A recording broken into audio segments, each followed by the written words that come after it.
I feel quite confused about looking what you tell us, the true nature of ourselves, in which this all appears. I cannot find anything, and it's strange because who is asking the question what the true nature of me is?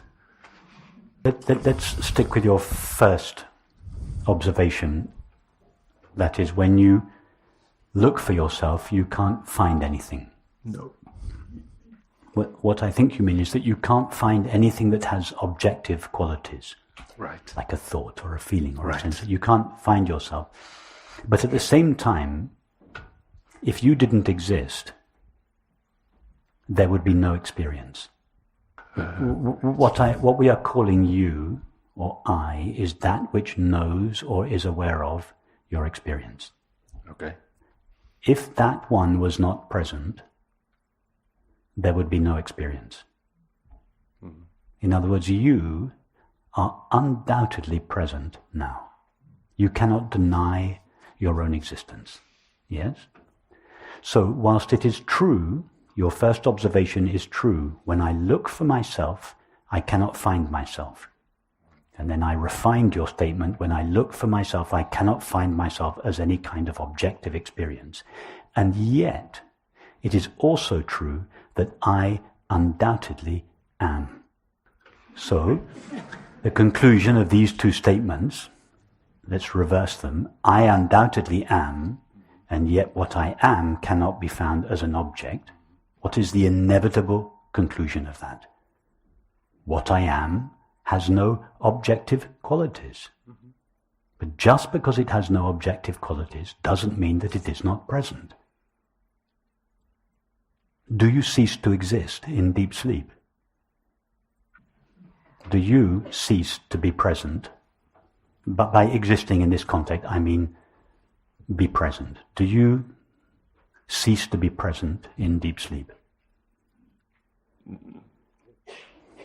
No, in a way, I'm not. No, but you have no experience of objects in deep sleep. Exactly. So what element of yourself remains in the absence of objective experience in deep sleep?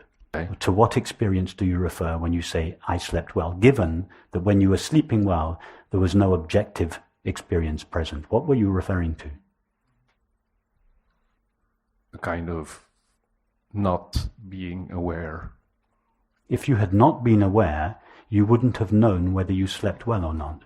You had the experience of sleeping well in the absence of objects. What is it that had that experience? It was you. What is the nature of the you that had it? Can you say from your experience now, I am? Is that a statement that you can legitimately make? Can you simply say, I am? Yes. Kind of. Why kind of? Do you only have a partial sense of being present, or is it obvious to you that I am? Okay, I am.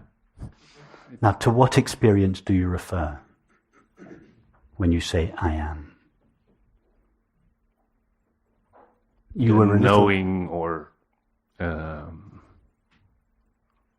knowing. Yeah, the knowing that perfect. Someone is sitting here. No. You didn't refer to the experience of someone sitting here. You referred to your being. You referred to simply I am.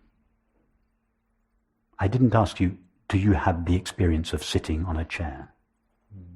I asked you, do you have the experience of simply being? I didn't ask you, can you say from your experience, I am sitting on a chair? Mm-hmm. I asked you, can you say from your experience simply, I am? You are not always sitting on a chair. No, but you always are. Mm-hmm.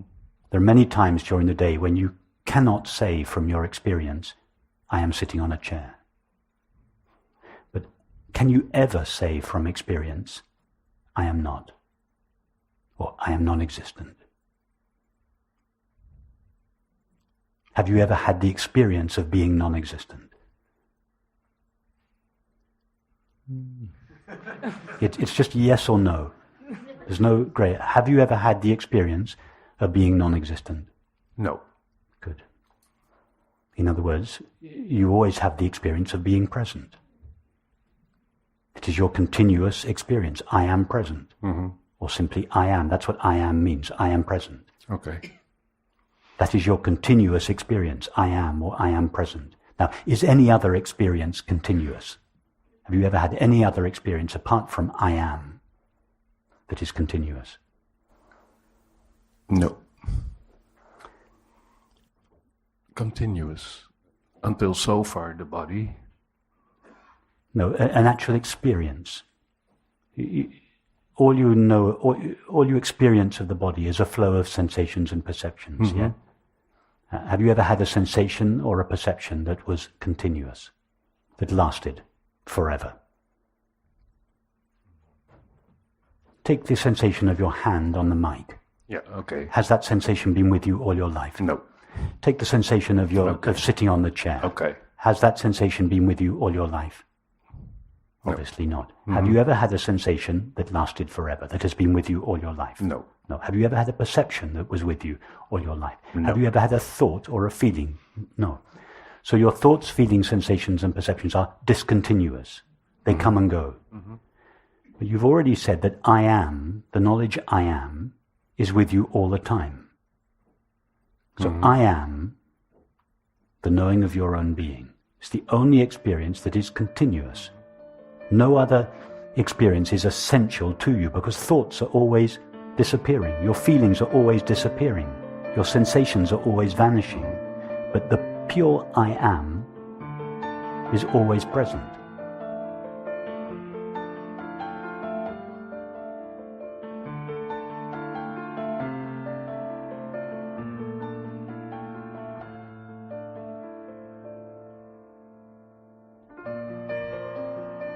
What is the nature of that I am? Yeah, that's a good question. It is indeed. But you're getting close. You've already agreed, although you may not quite yet realize it, that you've agreed to it, that no thought, feeling, sensation or perception is essential to what I am, because I am is always present, and thoughts and perceptions are continually coming and going. So, and you agreed with this, not intellectually. I could tell you agreed from your experience. I know I'm leading you, but I'm not putting words in your mouth, I hope. I hope I'm formulating perhaps what your experience is. But you are following me in your experience. You have, in effect, said, I am always present. My thoughts and perceptions are not always present. Therefore, they are not essential to me. They come and go. But I always am. And that I that I am, no thought or feeling or sensation or perception is inherent in it. So what is the pure I am prior to thoughts and perceptions? Don't say I don't know, because you've already said from your experience, I am. The experience, when you say I am, you are referring to an experience of yourself, the experience of pure being. The existence. Pure existence. And you know that experience. And because you know that experience, you can say, I am. If you didn't know that experience, you would say, I'm not sure that I am, or even, I am not. But you agree, you cannot legitimately say, I am not, or you cannot legitimately say even, I'm not sure whether I am or not. You are absolutely certain that I am. In fact, if you look at it, you are more certain that I am than you are about any other thing. Are you sure that this is an outside world? You can't be sure, because it disappears when your mind disappears. What is your experience of the world in between two perceptions?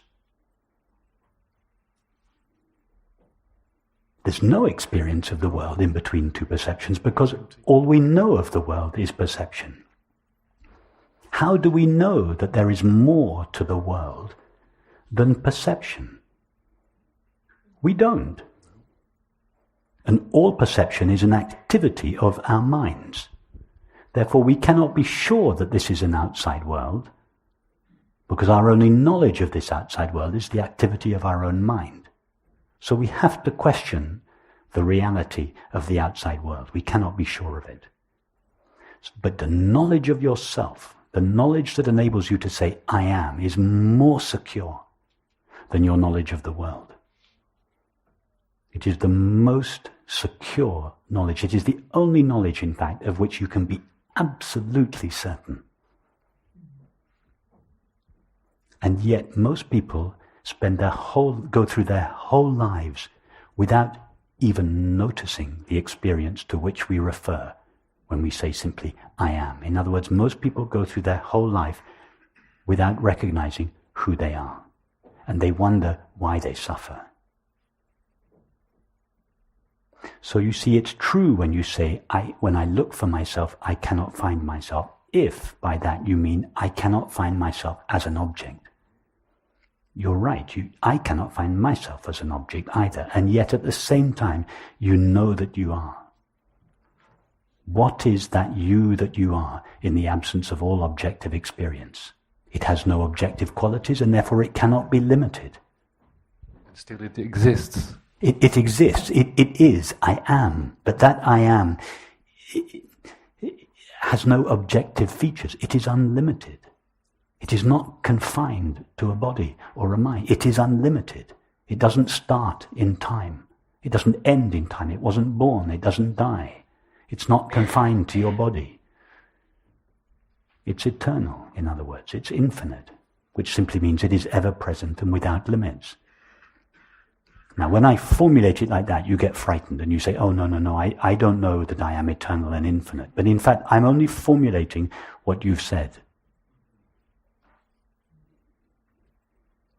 So if you just go back in your own experience and rehearse this conversation and go back again and again to your experience of yourself, not the self that you can find as an object, but the self that you undoubtedly are. If you go back there again and again, this conviction, this experiential conviction of what you essentially are will grow deeper and deeper in you.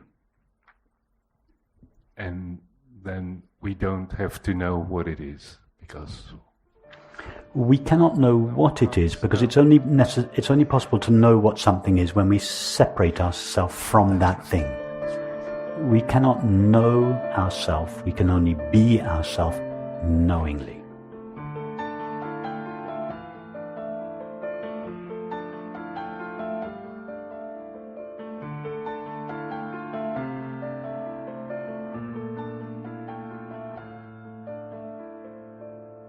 My spiritual journey began many years ago with a book called A Course in Miracles, where the mind and the thoughts are the central teaching. So you change your thoughts, you change your mind, you change your world. I mean, it's more complicated and more than that, but it comes down to the training of the mind, to how you think and how you can experience your world. So that's why I wasn't. And with your teaching, I'm learning something else. I learned finally what is real, and that consciousness is actually. Mary is the one who is pulling the strings, as it were. So that's why I'm now. But Mary needs the mind. Mary needs the mind in order to experience the world. Exactly. But she doesn't need the mind in order to experience herself. No, yeah. That's clear, yes. Yeah. But obviously, I mean, the mind, then in our teaching we say the conditioning of the mind. So obviously, mind can be conditioned, can be thought, can be learned. I mean, the mind learns obviously from from the experiences of Yes. this world. Remember that when I speak of mind, I don't mean to imply that there is something called a mind, distinct from consciousness. If you look at what we call the mind, that is thinking, feeling, sensing, perceiving, all we actually find there, if we touch the stuff that thinking, feeling, sensing and perceiving are made of, all we find there is knowing or consciousness. Yeah. So we could say that the mind is not an entity within consciousness, although in the early stages of this exploration we may refer to the objects of experience, thoughts, sensations, perceptions, appearing in consciousness. But very soon we realize that that formulation is not right. There are no discrete objects appearing in consciousness. Thinking, feeling, sensing and perceiving are the activities of consciousness. They are like currents in the ocean. You can't take a current out of the ocean and say, look, this is a current and it appeared in the ocean, because all there is to the current is the ocean. All there is to experience is consciousness. So experience, thinking, feeling, sensing and perceiving, they are not objects or entities in consciousness. They are the very activity of consciousness itself. Yes, and is the activity voluntary, or is it just accidentally, or is it guided through certain... Well, if it were guided, whatever it is that guided it would itself be another activity of consciousness. So it's just appearing. Yes, it's just appearing for no reason, without a cause. Exactly. Okay. But the mind doesn't like that answer.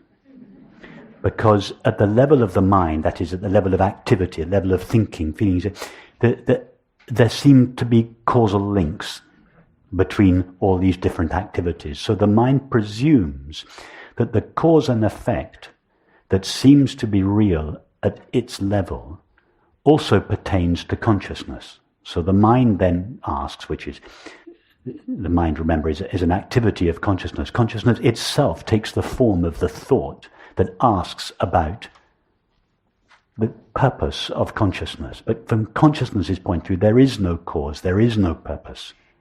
Exactly, but it takes the form of the thought. It takes the form of the thought that believes there is a purpose and wants to know the purpose. Exactly. That belief, that question, is made out of consciousness.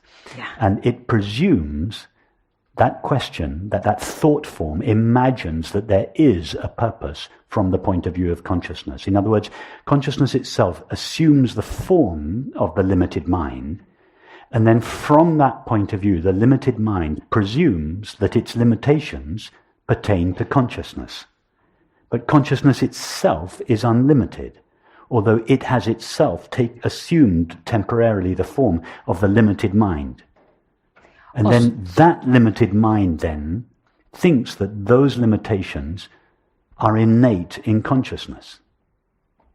It's like the current in the ocean has a particular shape, yes? Imagine that you could draw the shape of a current in the ocean.